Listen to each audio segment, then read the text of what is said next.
Bueno, os voy a explicar un poco cuál va a ser el planning de este curso, o al menos hasta dónde me gustaría llegar, o al menos hasta dónde me gustaría que llegarais, ¿vale?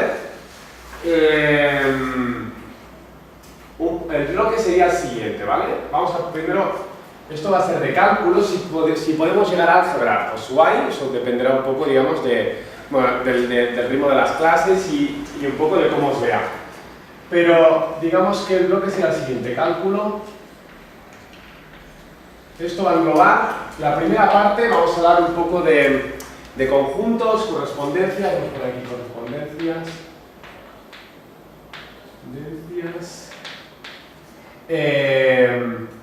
Aquí englobamos dominio, recorrido, y entonces aquí entramos en función compuesta, función inversa, e incluso aquí añadiremos aquí un apartado, digamos, de funciones generales, ¿vale? Funciones más vamos a poner aquí funciones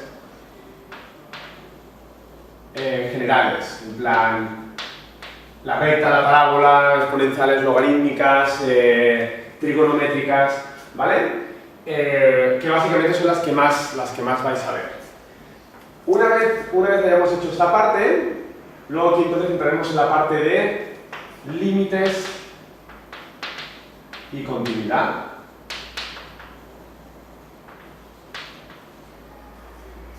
Después de aquí ya pasaremos a derivabilidad.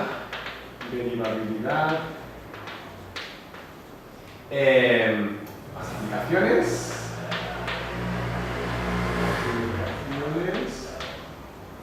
Súper importante.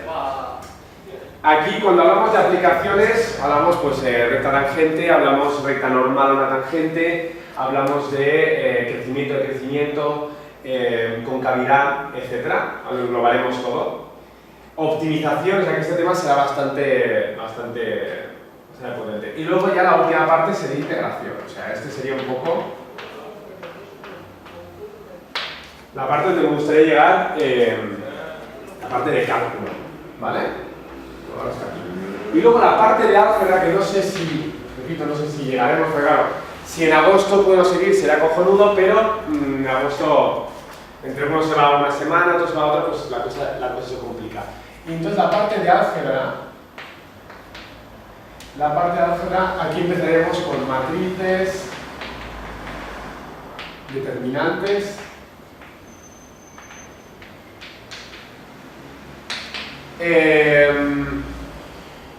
estudio de un sistema o clasificación de un sistema.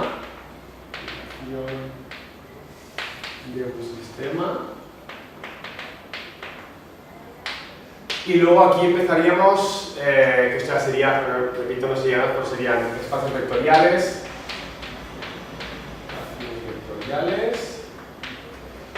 aplicaciones lineales,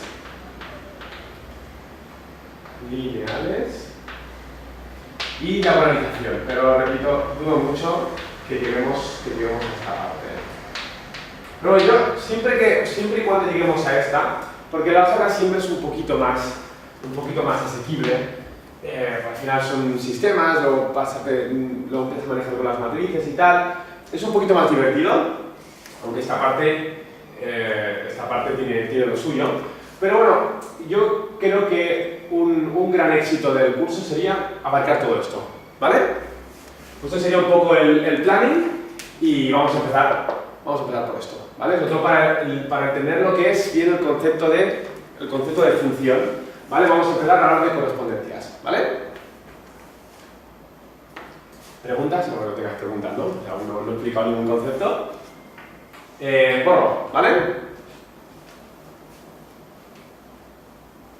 Vale, a medida que voy a hablar de correspondencias, voy a introducir un poquito de nomenclatura que vamos a estar constantemente utilizando, que son símbolos matemáticos para que os hagáis un poco, digamos, con el lenguaje.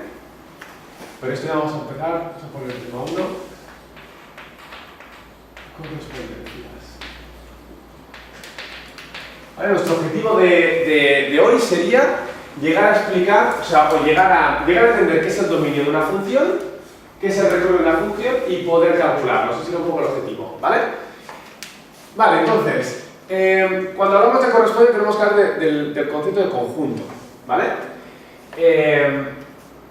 Digamos que un conjunto, ¿vale?, es una forma de abarcar un número de elementos, ¿vale?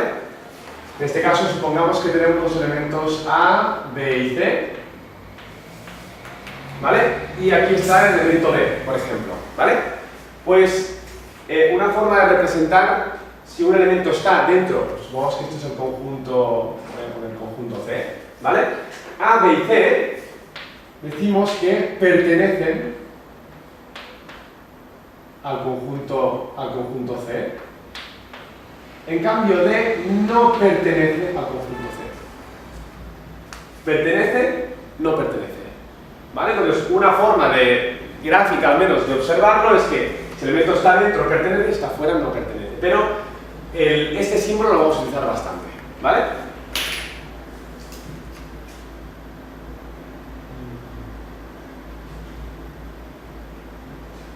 ¿Vale? Aparte del símbolo pertenece, muchas veces en matemáticas utilizamos también el tal que.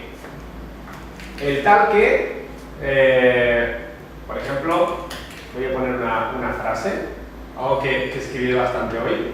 El dominio de una función f es el conjunto formado por aquellos elementos de x que pertenecen a los reales. Luego lo transcribiré, os lo repito, es todos los conjuntos, o digamos el conjunto de todos los elementos de x que pertenecen, esto es el conjunto de los reales, tal que el polinomio de x sea diferente de 0. Esto, repito, no tienes que entenderlo ahora, pero simplemente es una forma de cómo con los símbolos nosotros podemos resumir una frase bastante larga. Esto sería el conjunto de todos los elementos x que pertenecen a los reales R. Voy a cerrar también, voy a ampliar un poquito más esto y voy a hablar un poquito de diferentes de los conjuntos, de diferentes conjuntos que hay, tal que el polinomio, en este caso, el de x sea diferente de 0. ¿Vale? Y esto sería, digamos, cómo lo leeríamos, ¿vale? Cuando nosotros de ahora en adelante nos pidan o queramos definir el dominio de una función, nosotros deberemos presentarlo así. Es decir, pero esto, repito, ya lo iré repitiendo muchas veces, pero esta terminología forma parte de las matemáticas. Uno no puede plantarle esto, sino que tiene que adaptarse un poco al lenguaje. ¿Vale? Repito que el concepto de dominio yo no lo he explicado aún, o sea, simplemente es una forma de cómo conectar los símbolos con las palabras. ¿Vale? Entonces, un breve repaso digamos, a los conjuntos. ¿Vale? Primero nos encontramos con los naturales.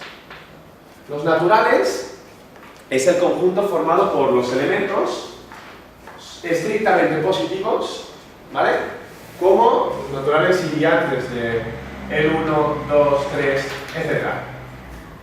No entran los negativos y no entra el 0. Aunque hay quien define el conjunto de los naturales con un asterisco y ahí añade el 0. Pero para nosotros los naturales siempre serán los números positivos, sin decimales ni raíces, nada, no, simplemente los números 1, 2, 3 como los conocimos cuando éramos pequeños, ¿vale? Luego ampliamos bueno, esto más que como a los grupos, pero bueno, conjuntos. Ampliamos y los cogemos los naturales y añadimos el 0 y añadimos los números negativos, tenemos los conjuntos de los enteros, que se simboliza con una z, una z y digamos, ese sería de esta forma, una z y aquí como un palo, ¿vale? Está aquí pegado. Y estos serían los enteros, estos son los naturales. Naturales son los enteros. Y los enteros incluyen los naturales y además añadimos el 0 y los negativos. Menos 1, menos 2, menos 3, menos 4, ¿vale?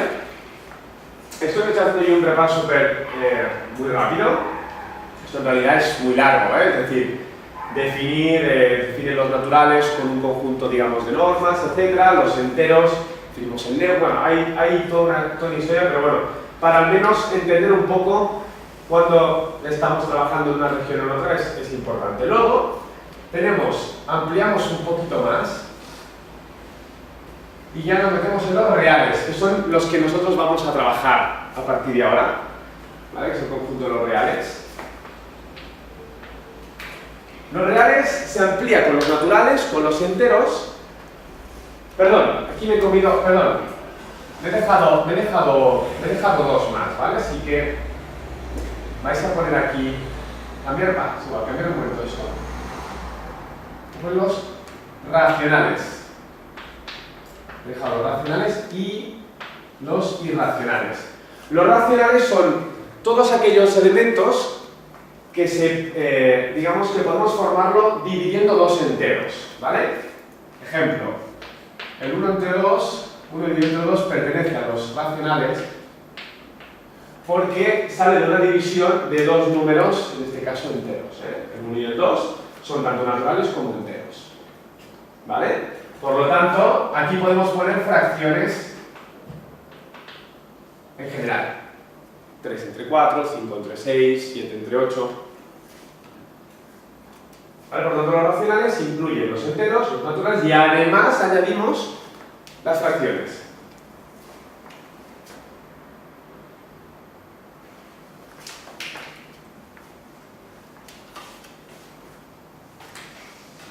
¿Vale? Entonces, ahora añadimos otro conjunto más que serían los irracionales.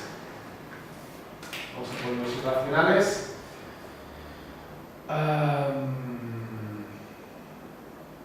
Los irracionales, bueno, vamos a poner aquí irracionales y ya está. Los irracionales, digamos que incluimos todos los que incluyen los racionales y además números, por ejemplo, del estilo raíz de 2. Ahora, los irracionales, no recuerdo qué le da pero bueno, es igual. Pertenecen los irracionales a digamos, el símbolo racionales, da lo mismo. El raíz de 2, es decir, hay según qué números que no se pueden poner como fracción de números enteros. Y este es uno de ellos. El raíz de 2 es imposible escribirlo.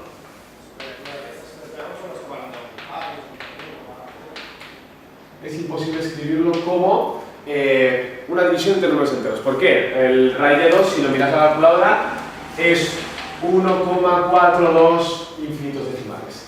Entonces no hay ninguna división entre dos números enteros que me defina perfectamente el raíz de 2. Está el raíz de 2, está el número e. O sea, aquí podemos poner los irracionales, podemos poner el raíz de 2, el número e, el número pi. Son números o sea, cuando se encontraron estos números, se tuvo que ampliar, digamos, del conjunto de los racionales, pasamos a los irracionales. Y ya, el conjunto que los engloba a todos, es lo que se conoce como los reales. Casi, en realidad podríamos decir que los reales, los irracionales representan que podrían pertenecer como una especie de subgrupo de los racionales y, bueno, y al final todo englobado acaban siendo los reales, que es donde nosotros nos vamos a centrar, ¿vale? Y algunos de vosotros acabaréis viendo también los complejos, que los complejos, aquí de momento, si fuéramos muy sobrados lo miraríamos, pero yo creo que va a ser que no. Entonces aún haríamos un grupo más grande que son los complejos. Los complejos aparecieron cuando uno se preguntaba por la solución de esta ecuación. Uno se lleva a preguntar ¿para qué valor de x al elevarlo al poder al sumarle 1 me daba 0? Esto de los reales no está definido, ¿vale? Básicamente porque la raíz de un número, la raíz cuadrada de un número negativo no existe y por lo tanto se amplió a este conjunto para resolver este tipo de ecuaciones y otras, ¿vale? Por lo tanto aquí podemos poner que los complejos añaden las raíces negativas. Ojo, raíces cuadradas negativas, cuadradas o pares, ¿eh? Vamos a poner aquí cuadradas, pero ya me entendéis, ¿vale? Pero nosotros nos vamos a quedar aquí, en los reales, o sea, vamos a englobar los racionales, irracionales, naturales y enteros. ¿Sí? ¿Preguntas? Fácil, ¿no? Una clasificación. Vamos a poner aquí, más que conjuntos, vamos a poner clasificación de los números, ¿eh? Clasificación de los números.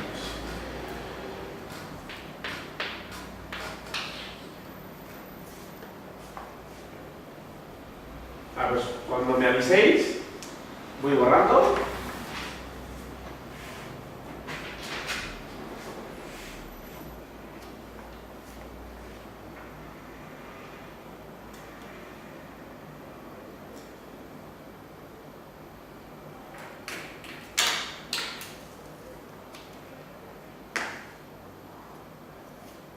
Perdona por la letra, tengo una letra un poco... Pero bueno, ya veis, como se me entiende bastante bien, una cosa compensa la otra, ¿eh? Pero la letra... Mi padre tenía bastante mejor letra que yo. Pero bueno, yo creo que escribo así grande y tal, creo que se entiende. ¿Borro? ¿Sí? Vale, pues... ¿qué es una correspondencia? Una correspondencia es una relación entre dos conjuntos. Yo tengo, supongamos que tengo conjunto A y tengo el conjunto B. ¿Vale? Entonces, existe una relación entre A y B, que es, esa relación va a depender, digamos, de la relación, nos podemos inventar cualquier relación entre esos dos conjuntos, ¿vale? Pero, imaginad, por ejemplo, aquí tenemos el A sub 1, A sub 2 y A sub 3, y aquí tenemos el B sub 1, B sub 2 y B sub 3, ¿vale? Entonces, existe una relación, que me la voy a inventar ahora, así de fácil, ¿vale? Pero esto nos va a permitir, por ejemplo, empezar a definir cosas como imagen, antiimagen, ¿vale? Entonces, lo primero de todo, esto que estoy haciendo, que es algo muy útil en las matemáticas, se conoce como diagrama de Venn. Diagrama de Venn. Y nos permite entender el concepto de función, ¿vale? Entonces, lo primero decimos que, en este caso, decimos que la imagen, aquí supongamos que a la correspondencia le llamamos F, que es esa relación entre un conjunto y otro, ¿vale? Pues nosotros definimos esta relación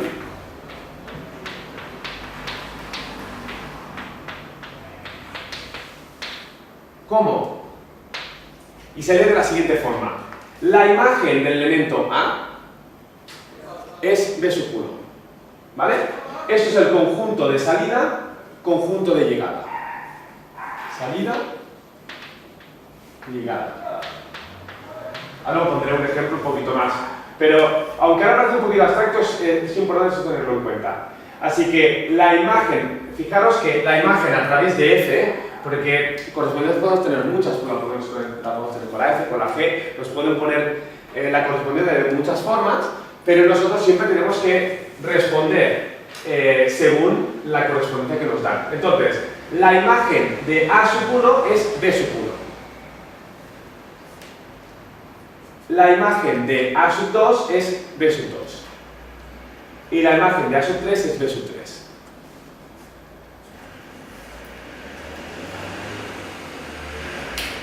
Pues, fijaros, esto sería la imagen. Imagen de los elementos de A. Fijaros, si yo añado un cuarto elemento, esto es otro concepto importante. Imaginaros, por ejemplo, que añado este cuarto elemento.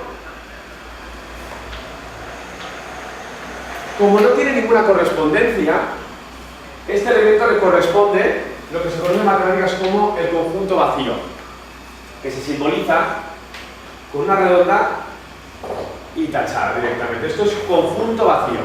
Conjunto vacío es aquel conjunto que no tiene elementos. Conjunto vacío. Y lo simbolizamos así porque no le asignamos ningún valor. ¿Vale? Pues, utilizando una nomenclatura parecida, definimos como f a la menos 1 de b sub 1 como a sub 1.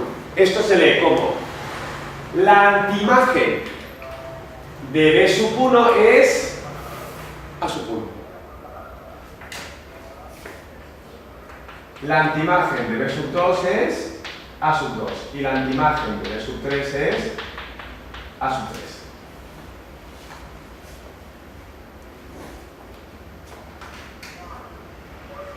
Imagen, la imagen de estos elementos corresponde con los elementos de B y las antiimágenes de los elementos de B corresponden con las imágenes, con los elementos de A. ¿Sí?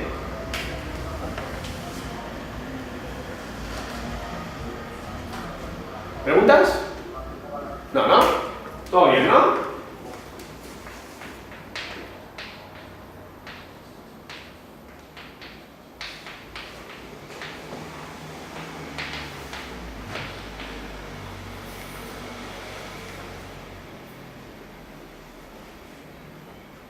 Vale, pues esto nos lleva a hablar de los tipos de correspondencia. Hay 4 tipos de correspondencia, esto lo vais a escuchar bastante. Primero es lo que se conoce como la función. La función,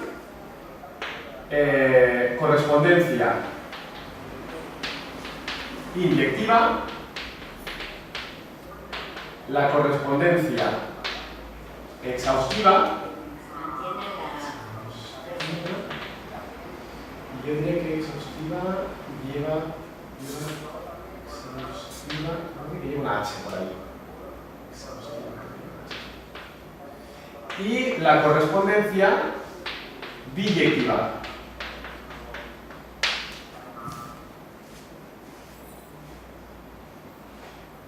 ¿Vale? Hay, digamos, 3 tipos de correspondencia, las que generalmente nosotros no, o sea, las que generalmente vamos a ver serán estas de aquí, aunque estas no las podemos encontrar también en bastantes ejercicios, ¿vale? Entonces vamos a definir qué es cada una de ellas. Y la definición va a rajatabla, es decir, es súper importante, muy importante. Borro la parte de la izquierda, ¿Qué os queréis con la definición estricta que va a haber de cada una de ellas? Función. Bueno, cogiendo como referencia, pues aquí elementos de A, elementos de B, ¿vale? La función se define como aquella correspondencia en la que, atención, todo elemento de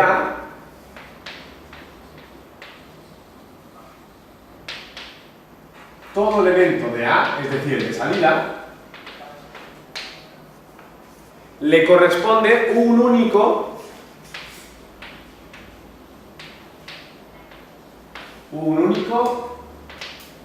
elemento de B.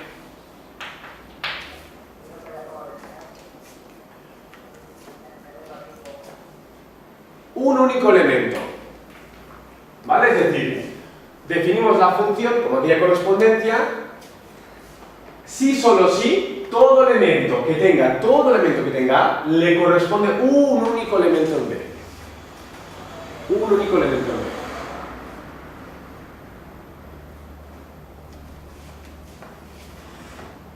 Para que veáis un poco, voy a poner un pequeño ejemplo.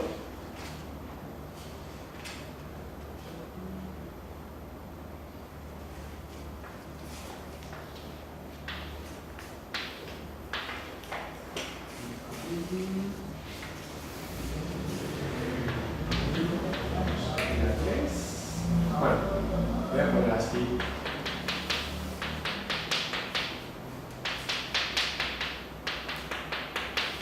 ¿Vale? Imaginaos que esto es, estos son, digamos, estos son correspondencias. Entonces, por ejemplo, esto sería la definición de función. ¿Por qué? Porque para cada elemento del conjunto de salida le corresponde un único elemento en la llegada. En cambio, por ejemplo, si tuviéramos esta situación de aquí, por ejemplo, pongamos esta de aquí, esta situación de aquí no sería. ¿Por qué? Para empezar, fijaros que hay un elemento que no le corresponde a otro elemento. Es decir, hay un elemento del conjunto de salida que no tiene pareja. Por lo tanto, esto no sería una función. Es decir, la función que me representa esta situación sí sería función y esta no sería función. ¿Vale? Luego os pondré, cuando acabe estas 4, os pondré un ejercicio, ¿vale? Muy rápido para que lo veamos en 5 minutos y así quedará un poquito más claro el concepto de la diferencia entre función, correspondencia directiva, exhaustiva, biyectiva, etc. ¿Y podría ser que un elemento de uno fuera compatible con 2? Pues lo cierto, o sea, representa que no hay limitación, digamos, de números, de elementos que están en el conjunto de salida con los de la llegada. No hay limitación. O sea, estos dos, yo aquí podría, por ejemplo, haber puesto perfectamente. Bueno, claro, siempre y cuando. Bueno, en realidad, ¿ves? Esta situación de aquí, por ejemplo, también sería porque, de hecho, yo tengo estos dos elementos que tienen, es decir, cada uno de ellos tiene una. Aunque esta comparta los dos, pero cada uno de ellos tiene una. El problema sería si fuera al revés, es decir, si tuviera yo dos, por ejemplo, si tuviera, para un elemento de la izquierda tuviera dos imágenes, es decir, le correspondieran dos elementos de la derecha, para el mismo. ¿Vale? Voy a poner un ejemplo en una función muy típica, por ejemplo, que representaría la situación que os he puesto antes, sería la función de x al cuadrado. Si representamos una función de x al cuadrado, ya os explicaré cómo se hace, esa función, por ejemplo, voy a poner x menos 2 al cuadrado. X menos 2 al cuadrado sería esta función de aquí. No os preguntéis, yo simplemente os la pongo, pero vamos a analizar un poco qué es lo que os estaba explicando hace un rato. Fijaros que aquí lo que ocurre es que este valor de aquí es raíz de 2 y este valor de aquí es menos raíz de 2. Repito, no hace falta que entendáis por qué ese valor es el que es. Pero esto es una función. Lo que ocurre es que este punto y este punto tienen en común la misma imagen. Los dos puntos están encima del eje X y eso quiere decir que tienen imagen 0. Si yo cojo mi función y calculo la imagen de raíz de 2 o la imagen de menos raíz de 2, veréis que dará exactamente lo mismo. Raíz de 2 al cuadrado, menos 2, 0, raíz de menos raíz de 2 al cuadrado, menos 2, 0. Por lo tanto, son dos valores distintos que comparten la misma imagen. ¿Sí? Ahora, imaginaros que la giramos. ¿La giramos? Voy a poner, por ejemplo, imaginamos que tenemos esto. ¿Esto es una función? ¿Respuesta? No. Porque si yo cojo, por ejemplo, este elemento de aquí, que no sé cuál es numéricamente, ya observo que para este valor de x, le corresponde dos imágenes diferentes. Es decir, que no cumple la regla de que para un elemento de X le corresponde un único elemento en su imagen. En este caso, para un elemento le corresponden dos imágenes. ¿Ves la diferencia entre esta situación y esta situación? Esto sí es una función, esto no es una función. ¿Sí? ¿Preguntas? ¿Damián? ¿Todo bien? ¿Padri? ¿Alvar? Entonces, ¿no? Esto, por ejemplo, esto más adelante le llamaremos curva. Esto es una curva, pero una curva no es una función. Esto es una función, ¿vale? Por lo tanto, las definiciones van a rajatabla. ¿Vale? ¿Preguntas? ¿No?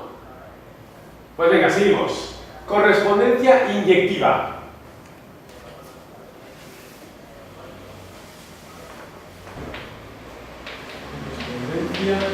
Inyectiva. La correspondencia inyectiva se define como aquella correspondencia cuyos elementos, atención, cuyos elementos, en este caso en B, los elementos del conjunto de llegada, esto es X, esto es F, esto es F de X. Para cada elemento del conjunto de llegada le asignamos como máximo un elemento del conjunto de salida. Un elemento del conjunto de salida. ¿Vale? Nuevamente.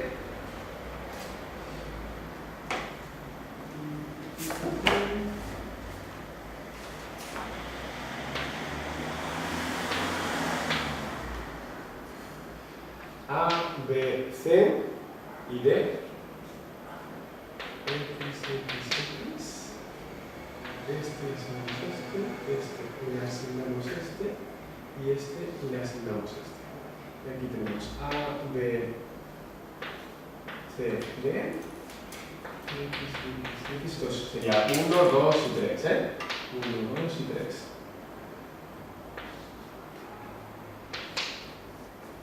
Vale.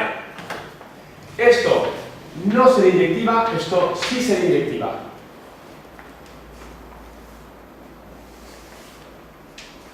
Fijaros en la definición. Es una correspondencia inyectiva si para cada elemento del conjunto de salida se le asigna como máximo un elemento en el conjunto de llegada.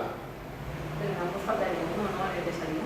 Pero no dice que tiene que ser mínimo 1, como máximo es 1, puede ser que no lo tenga. O sea, fijaros que aquí, esta ¿por qué no es? Esta no es básicamente porque, no porque este no tenga, Porque tiene dos argumentos. sino porque el primero se le asigna dos elementos. Entonces, es inyectiva si todos los elementos del conjunto de llegada, se le asigna como máximo un elemento en el conjunto de llegada.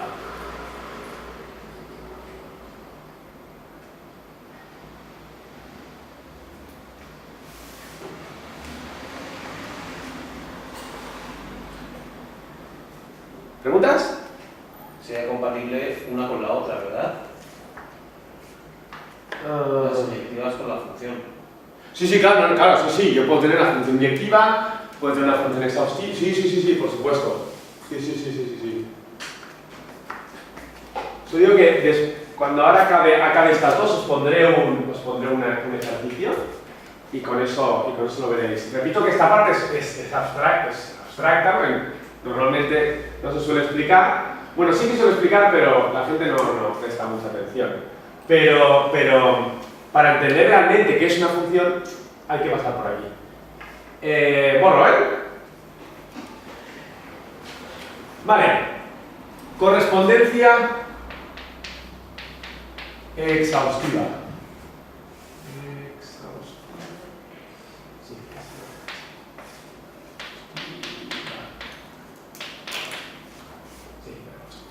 Vale, pues la correspondencia exhaustiva es aquí la correspondencia cuyos elementos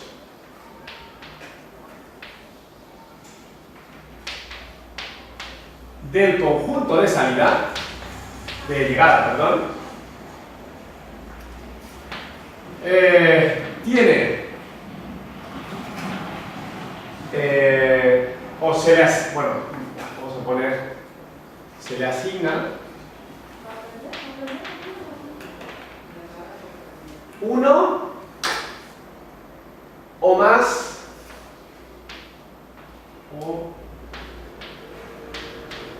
o más elementos en el conjunto de salida. Dicho de otra forma, son todos aquellos elementos de B que tienen antiimagen en A, una o más. Una o más. O sea, fijaros que aquí ya estamos obligados a que cada una de ellas tenga como mínimo una.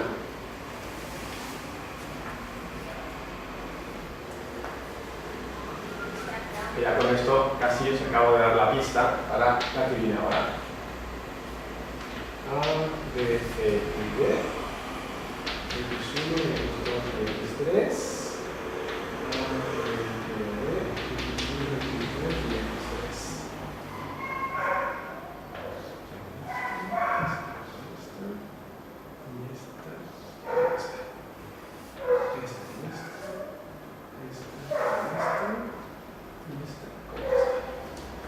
Vale, ¿cuál decís que es?